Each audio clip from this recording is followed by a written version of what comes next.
হাতের তালুতে আর লেখা অবভিয়াসলি রোজা, এর কারণে পার্সোনাল লাইফের অনেক সুন্দর ঘটনা থাকে যেগুলো আসলে ক্যামেরার সামনে বলার রুচিশীল। কেন তার প্রেমে পড়েছি, কেন তাকে ভালোবাসি, এটা জীবনের একটা অংশ, আমার পার্সোনাল লাইফের খুবই ইম্পর্টেন্ট অংশ। বিয়ের পর অনুভূতি, আচ্ছা ওটা যে বললাম, ওটা আমি তো একজন আর্টিস্ট, একজন সেলিব্রিটি, আর আমি একজন সাধারণ মানুষ।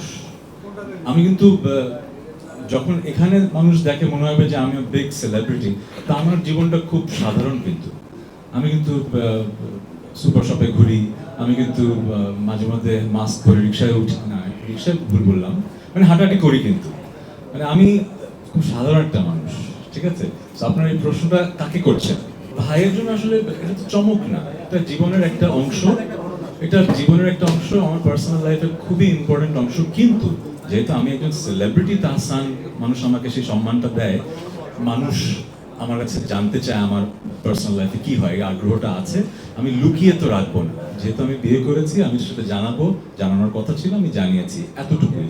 এর বাইরে আসলে সাধারণ তাহসান যে বিয়ে করেছে তার আর কিছু বলার নেই। বিয়ের পর অনুভূতি, আচ্ছা অনেকভাবেই বলা যায়, হয় কি হিউমার আছে না, রসবোধ।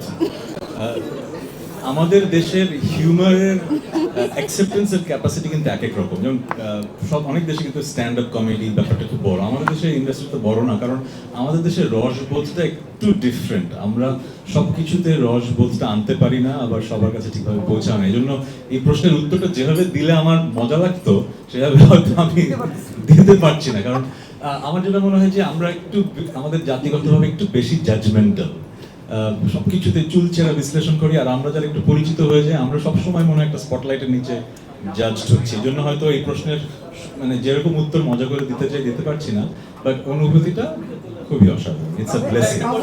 ওই যে বললাম, আমি একজন সাধারণ মানুষ হিসেবে আমি বিয়ে করেছি এবং আই এম ভেরি হ্যাপি, এবং সেলিব্রিটি হিসেবে কোটি মানুষের ভালোবাসা পাচ্ছি, শুভাকাঙ্ক্ষীদের উইশ পাচ্ছি, এটা নিয়ে আমি খুবই হ্যাপি।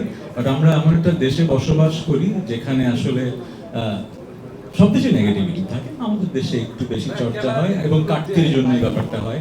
সবাই সবার কাটতির কথাই চিন্তা করে, আমি তাদেরকে দোষ দেব না। যে ইন্টারভিউ নিচ্ছে সেও কাটতির জন্য, যে ইন্টারভিউ দিচ্ছে সেও কাটতির জন্য। সো আমার কাজ হচ্ছে যে ওই যে বললাম, বছরের পর বছর গান করে যাওয়া, মানুষের মনের মাঝে জায়গা করে নেওয়া, তাদের সাথে বন্ধন। 18 কোটি মানুষের 18 কোটি মানুষই তো আমার শুভাকাঙ্ক্ষী নয়, তাই না? আমি এটা বুঝি, পৃথিবীতে এমন কোনো মানুষ তো নাই। সো আমার কথা হচ্ছে, আমি যাদের জন্য গান করি, তাদের জন্য গান করছি, তারা আমার এই সময়টায় খুশি হয়েছে।